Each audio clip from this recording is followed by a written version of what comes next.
اور درگزر کرنے کے جو فضائل ہیں وہ بیان کریں گے۔ دوسرا حصہ سورہ نحل کا ہے،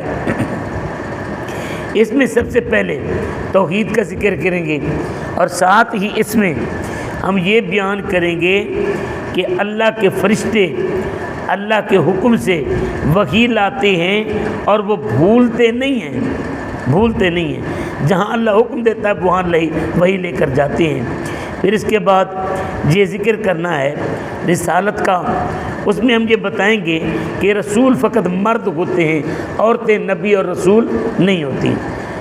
اس کے تحت یہ بھی عرض کروں گا کہ تقلید یہ جائز ہے۔ پھر ایک دکھ بھرا المیہ بھی میں نے عرض کرنا ہے۔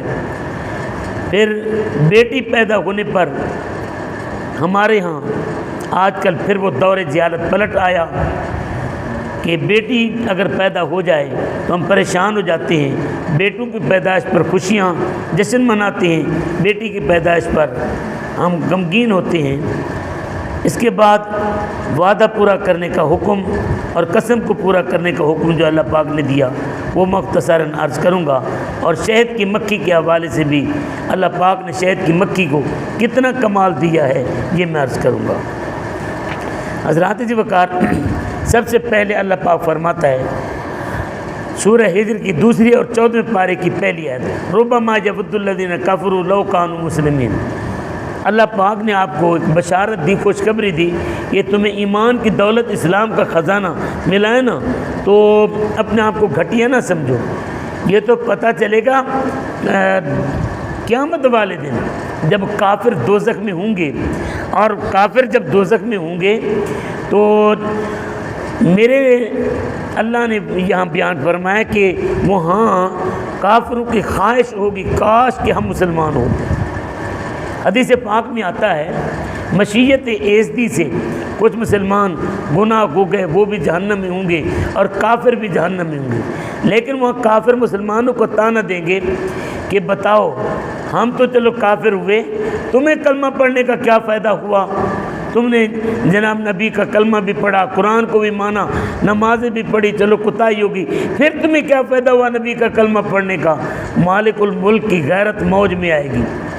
اللہ پاک حکم فرمائے گا میرے جتنے بھی ماننے والے گناہ گار جہنم کے اندر، ان سب کو جہنم سے نکال دو۔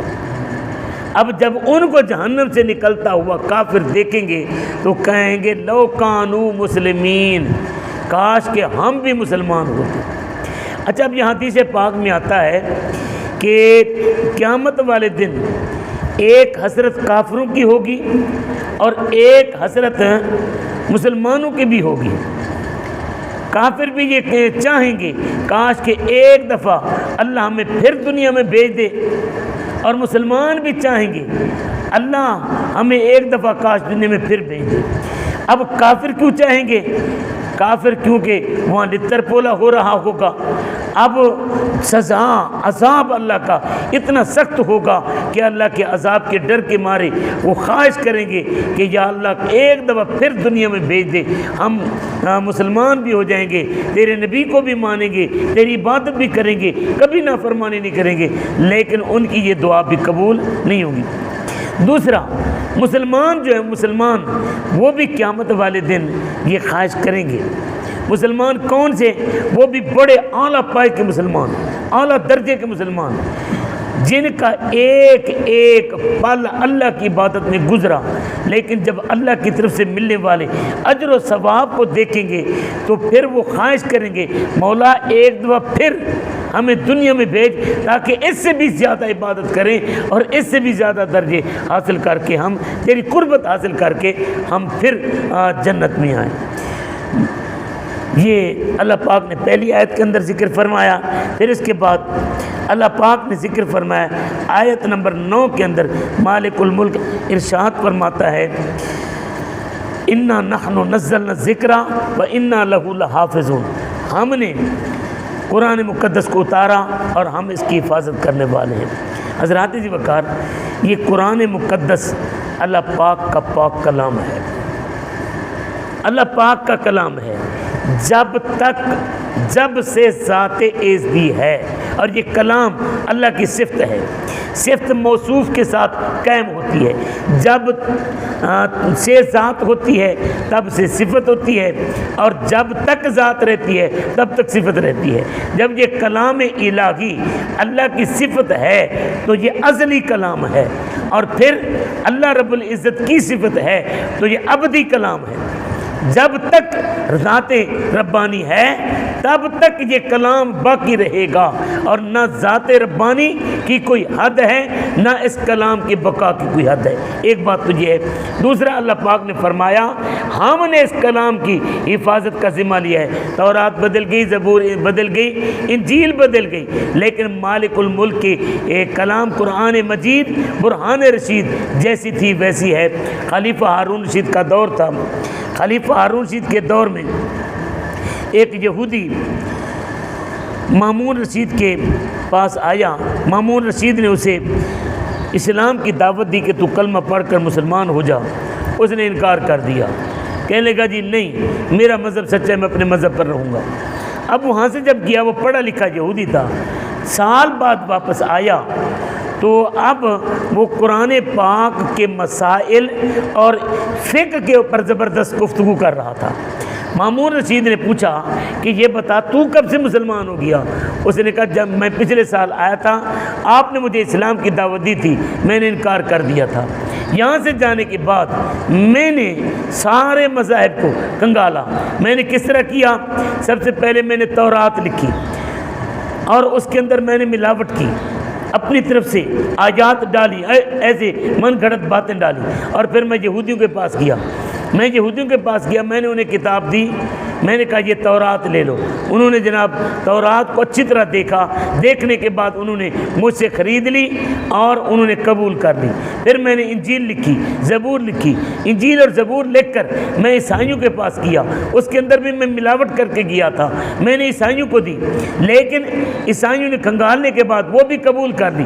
پھر اس کے بعد میں نے قرآن مقدس کو اٹھایا، قرآن مقدس کو لے کر میں نے اس کے اندر ترمیم کی، اور میں نے اس کے اندر رد و بدل کیا۔ رد و بدل کرنے کے بعد کتاب لکھ کر میں مسلمانوں کے پاس گیا، اور میں مسلمانوں کے پاس جا کر میں نے انہیں دی کتاب کہ یہ قرآن پاک ہے، یہ تم لے لو۔ لیکن مسلمانوں نے جب پڑھا تو مجھے واپس کر دیا اور کہنے لگے یہ قرآن نہیں ہے، اس کے اندر مکسنگ کی گئی ہے، ملاوٹ کی گئی ہے، اس میں ترمیم اور تحریف کی گئی ہے، لہذا یہ ہمارا قرآن نہیں ہے۔ اب وہ کہتا ہے کہ میرا ایمان اس آیت کی وجہ سے پکا ہو گیا کہ اللہ نے فرمایا انا نحن نزلنا الذکر و انا لہ لحافظون، کہ ہم نے اس کلام کو اتارا ہے، اب ہم اس کی حفاظت کا ذمہ بھی اپنے ذمہ لیتے ہیں۔ تو حضرات اس وقار مالک الملک نے اس کتاب کا ذمہ لیا ہے۔ اب یہ اس کی ایک زبر زیر کی بھی تبدیلی کوئی نہیں کر سکتا، نہ پہلے کر سکا، نہ اب کر سکتا ہے، نہ قیامت تک کوئی کر سکے گا۔ اللہ پاک نے اس کی حفاظت کا ذمہ لیا ہے۔ اچھا، اب یہاں پر ہمیں یہ طعنہ دیا جاتا ہے کہ مولوی جناب اچھے ہوتے تو لوگ دین کی طرف نہ آ جاتے۔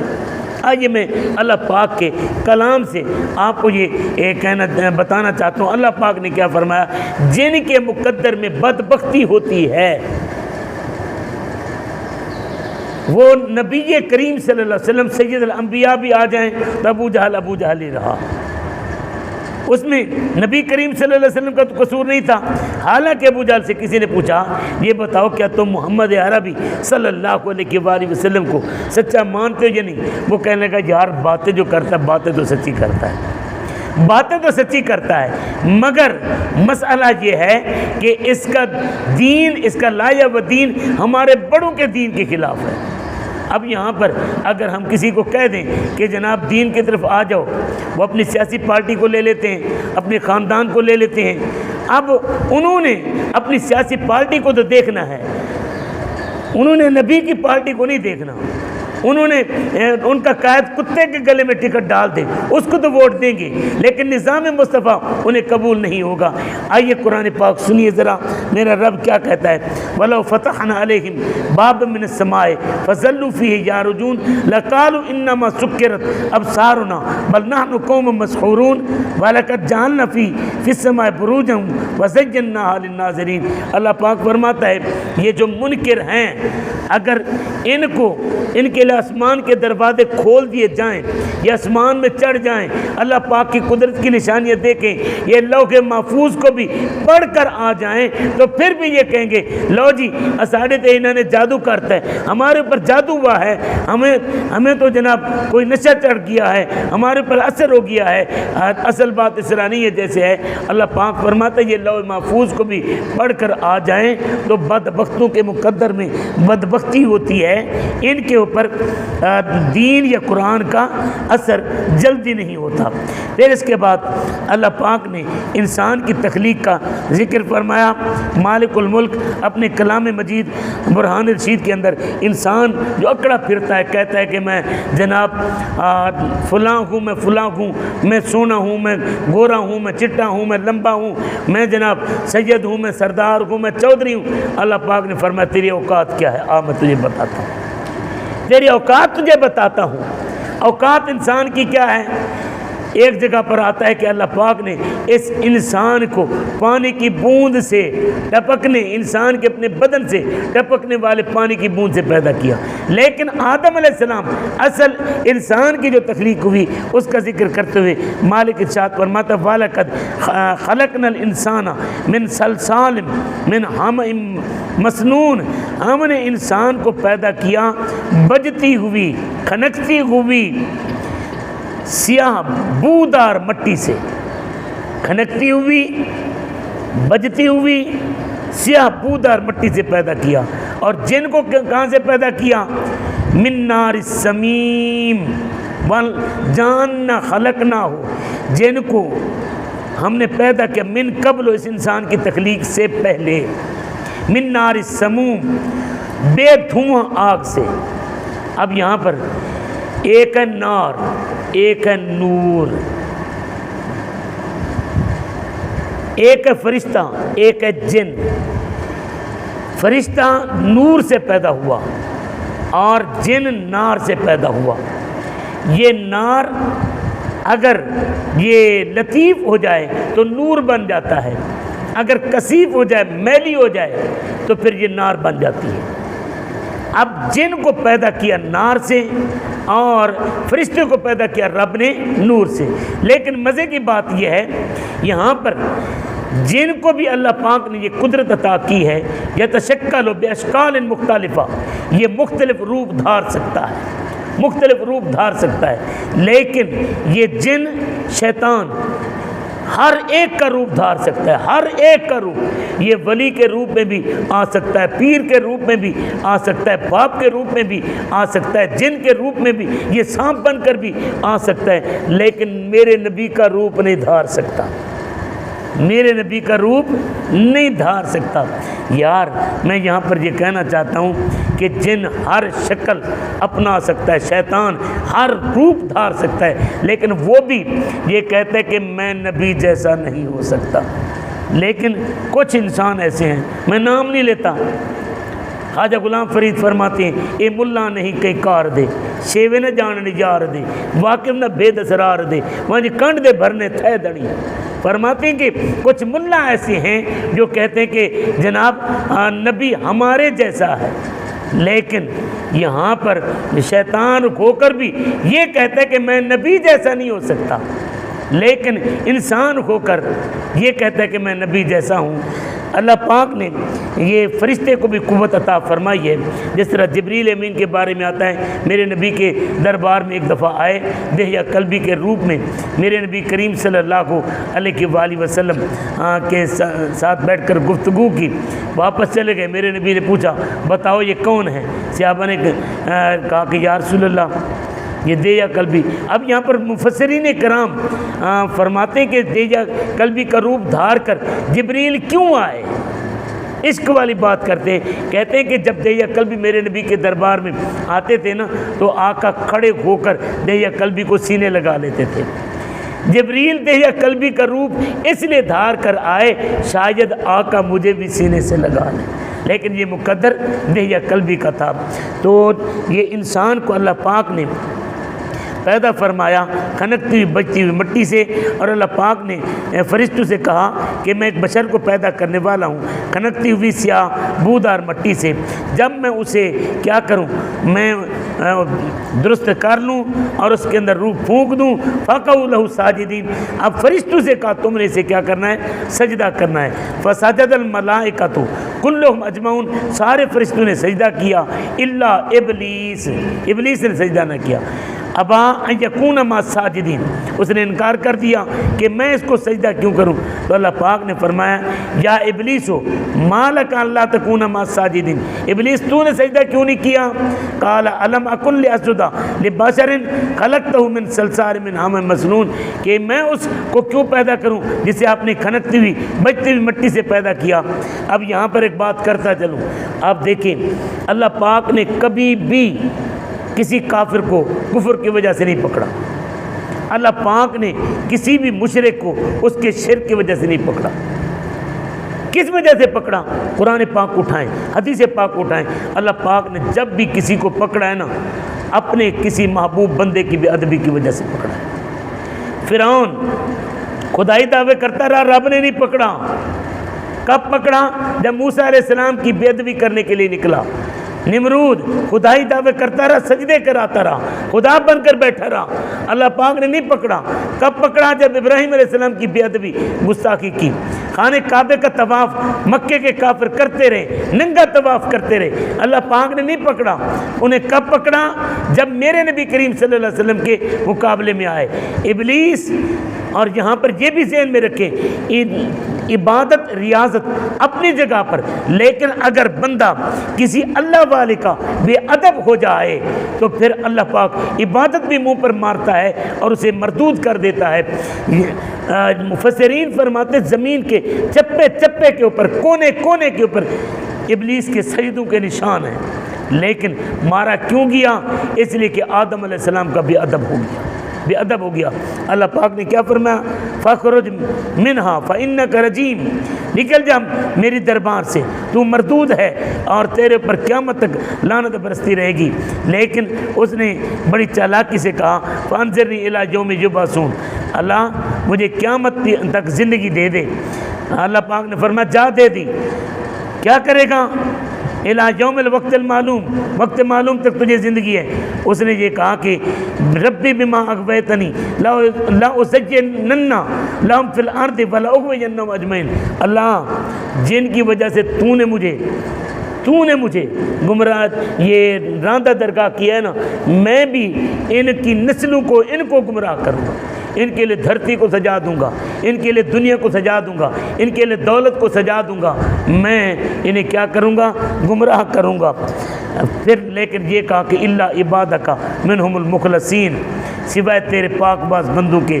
اللہ پاک نے فرمایا کہ اگر یہ تیرا کہنا مانیں گے تو میں بھی یہ بتاتا ہوں کہ ان جہنم لموعدہم اجمعین، جو تیرے پیروکار بنیں گے میں نے ان کے لیے جہنم تیار کر رکھی ہے. تو حضرات جی وقار، اس کے بعد اللہ پاک نے حضرت سیدنا ابراہیم علیہ نبینا علیہ الصلوۃ والسلام کا ذکر فرمایا. مالک الملک کے فرشتے حضرت ابراہیم علیہ نبینا علیہ الصلوۃ والسلام کے پاس انسانی روپ میں آئے. میں یہاں ایک بات کرنا چاہتا ہوں، ذرا توجہ سے سنیے گا. فرشتے میں نے پہلے بتایا یہ فرشتے نور ہیں، نور سے بنے ہوئے، لیکن جب ابراہیم علیہ السلام کے پاس آئے تو انسانوں کے روپ میں آئے. اب اس سے پتہ یہ چلتا ہے کہ نور بھی بشری شکل میں آ سکتا ہے. تو اگر ہم نبی کو نور مانتے ہیں تو اس کا یہ مطلب نہیں ہے کہ نور بشر نہیں ہو سکتا. نور بشر نہیں ہو سکتا، نور بشری لباس پہن کر آ سکتا ہے، جس طرح پہلے بتایا دے یا قلبی کے روپ میں جبریل آئے۔ یہاں پر قرآن کہتا ہے اللہ کے فرشتے مہمان بن کر ابراہیم علیہ السلام کے پاس آئے تھے، فرشتے بنے ہوئے نور کے لیکن بشری لباس میں آئے۔ جب آئے تو ابراہیم علیہ نبی جناب علیہ الصلوۃ والسلام کو آ کر انہوں نے سلام کیا۔ ابراہیم علیہ السلام گھبرا گئے کہ بن بتائے آئے اور ان جانے سے لوگ ہیں۔ انہوں نے کہا کہ اے ابراہیم علیہ السلام لا توجل، گھبراؤ نہیں، ہم آپ کو ایک علیم بیٹے کی خوشخبری دیتے ہیں، علم والے بیٹے کی خوشخبری دیتے ہیں۔ اب ابراہیم علیہ السلام نے کہا یا اللہ، انہیں کہا کہ اے فرشتو تم مجھے بیٹے کی خوشخبری دیتے ہو، میں تو بوڑھا ہو گیا ہوں، تم مجھے کس چیز کی خبر دیتے ہو؟ میری بیوی بھی بوڑھی ہو گئی۔ انہوں نے کہا کہ بشرناک بالحق فلا تکن من القانتین، ہم تجھے خوشخبری دیتے ہیں جو حق ہے، سچ ہے، اللہ کی طرف سے پیغام ہے، اللہ کی رحمت سے مایوس نہیں ہونا۔ تو اللہ پاک نے حضرت ابراہیم علیہ السلام کو اس عمر میں جناب سیدنا اسحاق علیہ نبی جنا علیہ الصلوۃ والسلام جیسا بیٹا عطا فرمایا۔ اس سے پتہ یہ چلتا ہے کہ جہاں ڈاکٹروں کی عقل فیل ہو جاتی ہے وہاں اللہ تعالیٰ کی قدرت کام کرتی ہے۔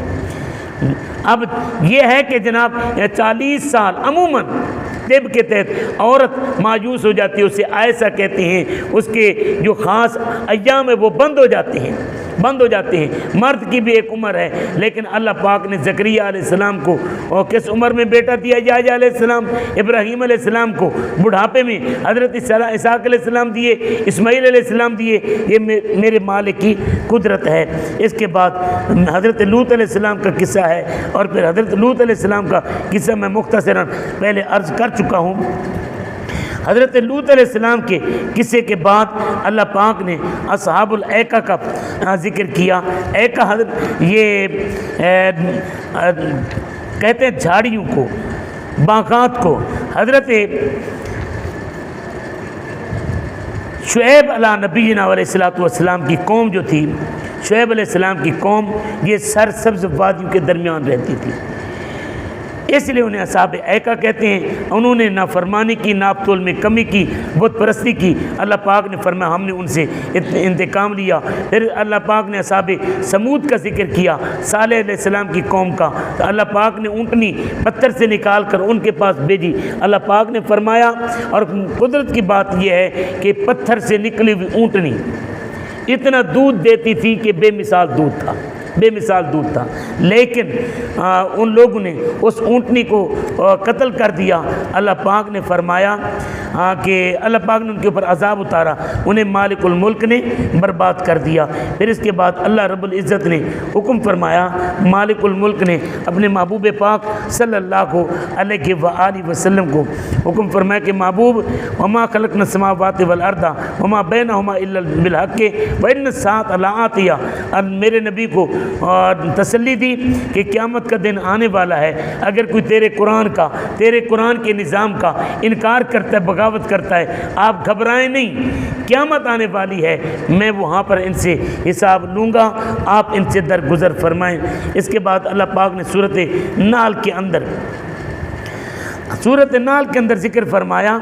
سورۃ نحل میں اللہ پاک فرماتا ہے کہ فرشتے اللہ کے حکم سے وہی لے کر آتے ہیں، لیکن وہی لے کر تو فرشتے آتے ہیں۔ ایک بات میں یہاں کہنا چاہتا ہوں کہ ایک قوم ہمارے ہاں مسلمان کہلاتی ہے، لیکن وہ کہتے ہیں، ایک عقیدہ پہلے سن لیں، ہمارا یہ مسلمانوں کا عقیدہ ہے فرشتے گناہ سے پاک ہیں، فرشتے وہ کرتے ہیں جو اللہ حکم دیتا ہے، اللہ کی مرضی کے بغیر فرشتے پر بھی نہیں مارتے، فرشتے قدم بھی نہیں اٹھاتے، فرشتے سوچ بھی نہیں سوچتے، ہر کام فرشتے کا اللہ کی مرضی کے مطابق ہے۔ جب ہر کام فرشتے کا اللہ کی مرضی کے مطابق ہے تو مالک الملک فرشتوں کو وہی دیتا ہے، جس نبی کی طرف بھیجتا ہے فرشتے وہیں جاتے ہیں۔ لیکن ایک قوم ہمارے درمیان موجود ہے جو اپنے آپ کو مسلمان بھی کہلاتے ہیں، لیکن وہ یہ کہتے ہیں کہ جبریل وحی لے کر تو آ رہا تھا، شاہ صاحب مسکرا دیے، جبریل وحی لے کر آ رہا تھا تو وہ بھول گیا، وہی تو لا رہا تھا مولا علی کی طرف، لیکن بھول کر وہ وہی لے گیا نبی محمد صلی اللہ علیہ وآلہ وسلم کی طرف۔ تو لعنت اللہ علی الکاذبین، جھوٹوں کے اوپر اللہ کی لعنت ہے۔ اللہ پاک کیا فرماتا ہے؟ مالک فرماتا ہے ینزل الملائکۃ بالروح من امرہ علی من یشاء من عبادہ، اللہ اپنے بندوں میں سے جس پر چاہتا ہے اس پر فرشتوں کو اپنے حکم سے روح یعنی وحی کے ساتھ نازل فرماتا ہے۔ کیوں؟ انذروا، کہ تم ڈر سناؤ، انہ لا الہ الا انا، جاؤ انہیں بتاؤ کہ میرے سوا کوئی معبود نہیں ہے، فتقون، تم مجھ سے ڈرو۔ اب اللہ یہ فرماتے ہیں میرے حکم سے اترتے ہیں، جہاں میں چاہتا ہوں وہاں وہی لے کر جاتے ہیں، لیکن یہ عجیب سے ڈنگر ہیں جو قرآن کا انکار کرتے ہوئے کہتے ہیں کہ نہیں جی وہ بھول گیا، اور بھول کر وہ وہی جو مولا علی کی طرف آنی تھی وہ نبی رحمت صلی اللہ علیہ وآلہ وسلم کی طرف لے کر چلا گیا۔ اب اللہ پاک اتنا مجبور تھا، جب وہی نبی کریم صلی اللہ علیہ وسلم کے پاس چلی گئی تو وہی وہ نہ کینسل کر سکا نہ واپس لے سکا۔ نبی محمد نے معاذ اللہ اللہ محفوظ رکھا ہے، محفوظ رکھے ایسی سوچ سے کہ جناب مارچ اللہ نافذ کر دیا، اللہ کی قدرت بھی معطل ہو گئی۔ پتہ نہیں کیسی گندی سوچ ہے۔ اللہ پاک اللہ کل شیء قدیر ہے۔ پھر اس کے بعد اللہ پاک نے توحید کا ذکر کرتے ہوئے فرمایا انسان کو جھنجھوڑا کہ ہم نے تیری اوقات یہ ہے کہ تجھے ایک قطرے کی بوند سے پیدا کیا، لیکن تو اللہ کی قدرت کے ساتھ جھگڑتا ہے۔ پھر اللہ پاک فرماتا ہے ہم نے تمہارے لیے جانوروں کو پیدا کیا، اس میں تمہارے لیے گرم لباس اون کے بھی بنتے ہیں، نفع بھی اس سے تم کھاتے بھی ہو۔ پھر اللہ پاک نے فرمایا کہ پہاڑوں کو دیکھو، شہروں کو دیکھو، ہم نے یہ سارے تمہاری خاطر بنائے، ہم نے گھوڑے بنائے، ہم نے خچر بنائے، گدھے بنائے تمہاری سواری کے لیے، گاڑیاں بنائیں، جہاز بنائے، یہ تمہاری سواری کے لیے۔ پھر اس کے بعد اللہ پاک نے فرمایا کہ ہم نے آسمان سے تمہارے پینے کے لیے پانی اتارا اور اس سے درخت اگتے ہیں، کھیتیاں اگتی ہیں، زیتون ہیں، کھجور ہیں، انگور ہیں، میوہ جات ہیں، اللہ پاک نے اتارے۔ پھر اللہ پاک فرماتے ہیں سخر لکم اللیل، تمہارے لیے دن اور رات بنائے، چاند اور سورج بنائے، ستارے بنائے، یہ تمہارے لیے اللہ پاک نے تابع کر دیے۔ پھر فرمایا کہ تمہارے لیے اللہ پاک نے مختلف رنگ بنائے۔ پھر مالک فرماتا ہے یہ سمندر تمہارے تابع کر دیا تاکہ اس سے تم تازہ گوشت کھاؤ اور اس سے تم ہیرے جواہرات نکالو۔ اللہ پاک نے تمہارے لیے کشتیاں چلا دیں تاکہ تم اپنا رزق ڈھونڈو۔ پھر مالک یہ فرماتا ہے تمہارے لیے زمین بچھا دی، اس میں نہریں چلا دی۔ اللہ پاک فرماتا ہے اس میں تمہارے لیے جب تم سمندر میں سفر کرتے ہو ستاروں کو دیکھو، یہ ساری کس کی قدرت ہے؟ افمن یخلق کمن لا یخلق، افلا تذکرون، کیا اس جیسا کوئی ہے؟ جس طرح اللہ نے پیدا کیا کوئی پیدا کرنے والا ہے؟ وہ عقل کیوں نہیں آتی تمہیں؟ جب یہ ساری قدرت اس کی ہے تو تمہیں سمجھ نہیں آتی؟ وَإِن تَعُدُّوا نِعْمَتَ اللَّهِ لَا تُحْصُوهَا، اللہ کی نعمتوں کو گننا چاہو تو گن نہیں سکتے، لیکن یاد رکھو اللہ کہتا ہے توبہ کر لو، اللہ بخشنے والا ہے۔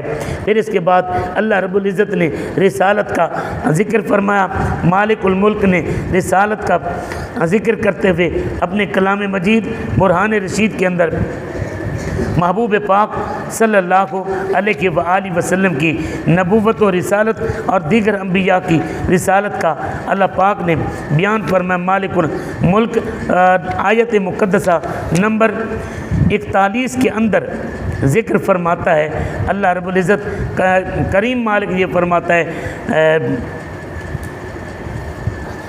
درود پاک پڑھی گا ذرا، الصلاۃ والسلام علیکہ یا سیدی یا رحمت اللہ۔ آیت مقدسہ نمبر 43 43 کے اندر اللہ پاک ارشاد فرماتا ہے ہم نے پہلے وما ارسلنا من قبلک الا رجالا، ہم نے آپ سے پہلے بھی جتنے نبی بھیجے سارے مرد بھیجے، نوحی الیہم، ہم نے ان کی طرف وحی کی۔ اب اس سے پتہ یہ چلتا ہے کہ نبی اور رسول جتنے بھی سارے کے سارے مرد ہیں، نبی اور رسول سارے کے سارے مرد ہیں، امامت بھی مرد کی جائز ہے، بیعت بھی مرد کی جائز ہے، اور عورت نہ حکمران بن سکتی ہے، نہ وزیر اعظم بن سکتی ہے، نہ ہی اس کی قیادت جائز ہے۔ میرے نبی پاک صلی اللہ علیہ وآلہ وسلم نے ارشاد فرمایا لن یفلح القوم، وہ قوم کبھی فلاح نہیں پا سکتی کہ جس قوم کی حکمران عورت بن جائے، جس قوم کی حکمران عورت بن جائے۔ تو حضرات ذی وقار اللہ پاک نے پھر اس کے بعد فرمایا فاسألوا اہل الذکر ان کنتم لا تعلمون، کہ اب تمہارا کام کیا ہے، تم اہل علم سے اپنے زندگی کے مسائل پوچھو، زندگی کے مسائل اہل علم سے پوچھو۔ تو یہاں پر جب اہل علم سے پوچھنے کا کہا تو یہاں نبی تو اب آئیں گے نہیں، رسول تو آئیں گے نہیں، لیکن ایک طبقہ ایسا ہے جو کہتے ہیں بس قرآن حدیث قرآن حدیث۔ لیکن دکھ کی بات یہ ہے ساتھ فتوے امام اعظم پر ائمہ پر لگاتے ہیں۔ اماموں کے اوپر فتوے لگانے والے، فقط ایک بات میں یہاں پر کرنا چاہتا ہوں، یہ ہم کسی بھی امام کو امام اس لیے مانتے ہیں کہ وہ فقط قرآن اور حدیث کی فقط تشریح کرتا ہے، اس سے بڑھ کر ہم کسی کو امام نہیں مانتے۔ فقط قرآن اور حدیث کی جو تشریح کر کے دکھائے، ہم قرآن کو مانتے ہیں، حدیث کو مانتے ہیں۔ امام اسی کو مانتے ہیں جو قرآن اور حدیث کے علم کے ساتھ قرآن و حدیث کی تشریح کرے اور ہمیں مسئلے بتا دے۔ جو ہم قرآن نہیں پڑھے ہوئے مسئلہ بتا دے وہ ہمارا امام ہے، حدیث نہیں پڑھے ہوئے حدیث سمجھا دے وہ ہمارا امام ہے، اس سے بڑھ کر ہمیں کسی کو امام نہیں مانتے۔ یہاں پر داؤد ظاہری ایک غیر مقلدین کا امام گزرا ہے، یہ اہل حدیث رسالہ گزرتا ہے نکلتا ہے گجرانوالہ سے، اس میں میں نے واقعہ پڑھا، داؤد ظاہری بیٹھا پڑھا رہا تھا، امام اعظم ابو حنیفہ کا ذکر آیا تو اس کے ایک شاگرد نے امام اعظم کی بے ادبی کی، گستاخی کی، بکواس کرنے لگا۔ داؤد ظاہری نے اپنی کلاس سے اس شاگرد کو نکالا اور کہا کہ نکل جائے میری کلاس سے، تو کافر ہو کر مرے گا، تو کافر ہو کر مرے گا۔ اب جس وقت وہ باہر نکلا تو باقی شاگردوں نے پوچھا حضرت آپ نبی کا علم غیب تو مانتے نہیں ہیں، اس کے بارے میں آپ کو کیسے پتہ چلا کہ جناب یہ کافر ہو کر مرے گا؟